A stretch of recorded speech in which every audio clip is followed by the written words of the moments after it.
ஜிலேபி மீன் சொல்லுவாங்க எங்கள் ஊரில். உங்கள் ஊரில் இது என்னன்னு சொல்லுவோம், கமெண்டில் சொல்லுங்கள். இன்றைக்கி இந்த மீனை வச்சு வறுவல் தான் பண்ண போகிறோம். இது பூண்டு பேஸ்ட் போட்டுக்கலாம். மஞ்சத்தூள், மிளகாய்த்தூள், உப்பு, தண்ணி ஊற்றி லைட்டாக பிசைஞ்சிக்கலாம்.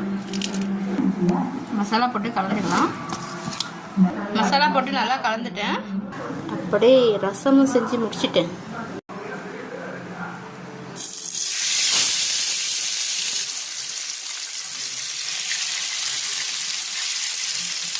மீன் இப்போ நல்லா பொரிச்சு எடுத்துட்டேன். சாப்பிட்டு பார்க்கலாம்.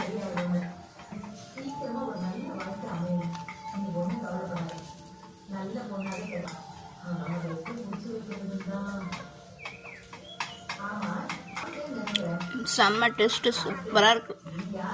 நீங்களும் இந்த மாதிரி சமைச்சு சாப்பிடுங்க.